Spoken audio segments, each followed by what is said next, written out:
PM cares fund की 2024-25 की audit report 18 अगस्त 2026 को रिलीज कर दी गई, जिसके बाद काफी सारा विवाद हुआ। जैसे इस फंड में 31 मार्च 2025 तक 8,452 करोड़ रुपया था। वहीं भारत सरकार ने 2024-25 के दौरान सिर्फ 87 लाख रुपए का खर्च किया। अब सवाल ये है कि क्या 2024-25 में कोई आपदा नहीं आई, क्योंकि इस फंड का उद्देश्य आपदा में इस्तेमाल करे जाने के लिए ही किया गया था। आखिर इस फंड की शुरुआत कैसे होती है, चलिए जानते हैं। मार्च 2020 में पीएम केयर्स फंड की शुरुआत प्रधानमंत्री के द्वारा होती है। कोविड महामारी के दौरान यह फंड महामारी और आपदा के समय इस्तेमाल करने के लिए बनाया गया था। इस फंड के ट्रस्टी वित्त मंत्री, रक्षा मंत्री और गृह मंत्री, जबकि इस फंड के अध्यक्ष प्रधानमंत्री स्वयं है। इस फंड पर ज्यादा विवाद इस फंड की ऑडिट रिपोर्ट 2024-25 आने के बाद से हुई। 31 मार्च 2025 तक इस फंड में 8,452 करोड़ रुपया था, जिसमें से सरकार ने सिर्फ 24-25 में 87 लाख रुपया खर्च किया,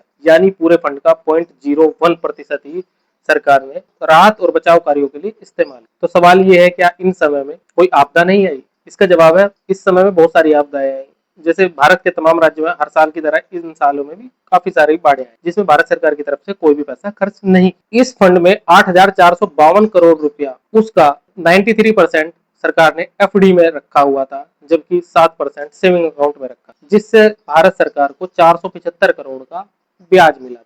और अब भारत सरकार के पास 8,452 करोड़ रुपया 31 मार्च 2025 के स्टेटमेंट के अनुसार है। एक एक्टिविस्ट ने सूचना के अधिकार के तहत प्रधानमंत्री कार्यालय से इस फंड की लेन देन की जानकारी मांगी, लेकिन आरटीआई सूचना के अधिकार का जवाब देते हुए पीएमओ ने बताया कि यह प्राइवेट चैरिटेबल ट्रस्ट है, जिसको सूचना के अधिकार से बाहर रखा गया है। कैग, कंट्रोलर ऑडिटर जनरल, जो भारत सरकार के हर एक पैसे की निगरानी रखता है, इस फंड को उससे भी बाहर रखा गया है। तीसरा, संसद भी इस पर विचार नहीं कर सकती, क्योंकि एक प्राइवेट फंड है। और तीसरा, एफसीआर है, फॉरेन कंट्रीब्यूशन रेगुलेशन एक्ट, जिसमें भारत सरकार एक एक्ट लेके आई थी विदेशी फंडिंग पर लगाम लगाने के लिए, जिसका इस्तेमाल भारत के विरोध के कार्यों में ना हो। अर्थात इस फंड को एफसीआरए से भी बाहर रखा। इस फंड में भी विदेशी फंडिंग आती है। कुछ राजनीतिक पार्टियों का कहना है यह फंड इलेक्टोरल बॉन्ड जैसा है। इलेक्टोरल बॉन्ड 2018 में भारत सरकार लेके आई थी, जिसके माध्यम से